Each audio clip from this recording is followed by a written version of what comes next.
வணக்கம். இது உங்கள் தாத்தா ராமசுப்பு.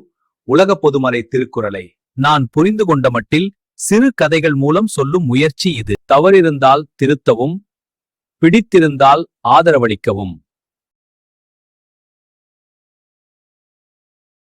சோழ நாட்டின் எல்லைக்குட்பட்ட அழகிய மலையடிவாரக் கிராமமான வேலூர் அமைதியும் செழிப்பும் நிறைந்த ஊராகத் திகழ்ந்தது.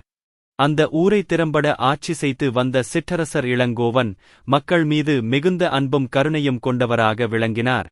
அரசர் இளங்கோவனின் அவையில் அனுபவம் வாய்ந்த தலைமை அமைச்சரான குணசீலன் அவருக்கு எப்போதும் நல்லாலோசனைகளை வழங்கி வந்தார்.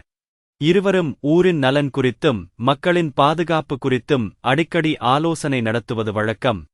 அந்த வேலூர் கிராமத்தில் செல்வாக்கு மிக்க வணிகரான செழியன் என்பவன் வாழ்ந்து வந்தான். அவன் அரசரின் கருணையையும் எளிய சட்டங்களையும் தவறாகப் பயன்படுத்தி தாந்தோன்றித்தனமாகச் செயல்படத் தொடங்கினான். வணிகன் செழியன் ஏழை விவசாயிகளிடம் அதிக வட்டிக்குக் கடன் கொடுத்து அவர்களைக் கொடுமைப்படுத்த ஆரம்பித்தான். அரசரின் அமைதியான ஆட்சியைத் தனது பேராசைக்காக அவன் தனக்கு சாதகமாகப் பயன்படுத்திக் கொண்டான். பாதிக்கப்பட்ட மூத்த விவசாயிகள் சிலர் அரசரின் கொலுமண்டபத்திற்கு வந்து வணிகன் செழியனின் அக்கிரமங்களைப் பற்றி கண்ணீருடன் முறையிட்டனர். அவர்களின் துயரத்தைக் கேட்ட அரசர் இளங்கோவன் மிகவும் மனவேதனை அடைந்தார். அரசர் உடனடியாகச் சினமடைந்து செழியனை அரசவைக்கு இழுத்து வந்து அவனது சொத்துக்கள் அனைத்தையும் பறிமுதல் செய்து அவனை நாடுகடத்த வேண்டும் என்று கடுமையான உத்தரவைப் பிறப்பித்தார். அமைச்சரான குணசீலன் மெல்ல முன்வந்து அரசரின் கோபத்தைத் தணிக்கும் பொருட்டு அமைதியாகப் பேசத் தொடங்கினார். அரசரின் அவசர முடிவு நாட்டின் அமைதியைப் பாதிக்கும் என்று அவர் சுட்டிக்காட்டினார்.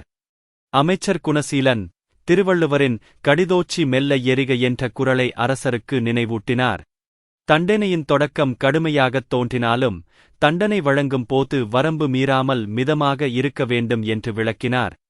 அமைச்சரின் சொல்லைக் கேட்ட அரசர் இளங்கோவன் தனது கோபத்தைக் கட்டுப்படுத்திக் கொண்டு அமைதியானார்.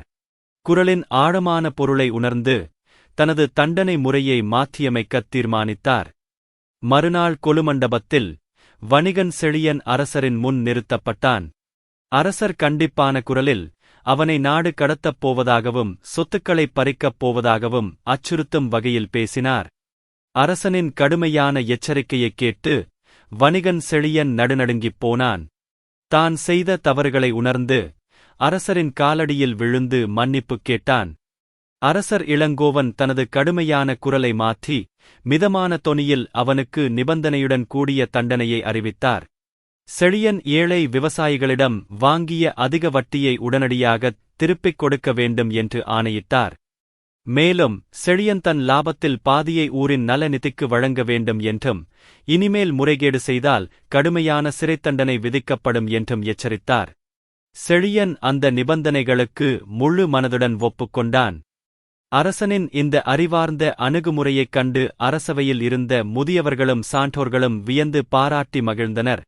தண்டனை வரம்பு கடக்காமல் நியாயமாக இருந்ததை அனைவரும் உணர்ந்தனர். வணிகன் செழியன் தன் தவறை முழுமையாகத் திருத்திக் கொண்டு விவசாயிகளிடம் வாங்கிய வட்டிப் பணத்தை நேர்மையாகத் திருப்பிக் கொடுத்தான். அவன் ஊரில் நல்ல மனிதனாக வாழத் தொடங்கினான்.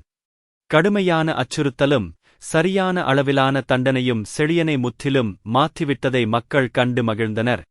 ஊரில் மீண்டும் அமைதியும் நீதியும் நிலைநாட்டப்பட்டது. அரசர் இளங்கோவன் தனது அரண்மனை பூங்காவில் அமைச்சர் குணசீலனுடன் உலாவிக் கொண்டே உரையாடினார். வள்ளுவரின் குறள் வழிகாட்டுதல் தனது ஆட்சியை எவ்வாறு காப்பாற்றியது என்பதை எண்ணி நெகிழ்ந்தார். அமைச்சர் குணசீலன், அரசே, கடுமையான அச்சுறுத்தல் குற்றவாளியை அச்சப்பட வைக்கும், மிதமான தண்டனை அவனைத் திருந்த வைக்கும் என்று மேலும் விளக்கமளித்தார். அரசர் அதனை ஆமோதித்து தலைவணங்கினார். வேலூர் கிராமத்தின் மக்கள் அனைவரும் அரசரின் நீதியையும் கருணையையும் போற்றிப் புகழ்ந்தனர். அரசர் இளங்கோவனின் ஆட்சி நெறிமுறைகள் நாடெங்கும் பேசப்பட்டன. அரசர் இளங்கோவன் குறள்நெறிப்படி தண்டிக்கும் முறையைக் கையாண்டு நெடுங்காலம் அரியணையில் வீற்றிருந்து ஊரைச் செம்மையாக ஆட்சி செய்தார். நீதி தவறாத ஆட்சி நாட்டில் என்றென்றும் நிலைத்து நின்றது. நாளை சந்திப்போம். இன்று விடை பெறுகிறேன். நன்றி.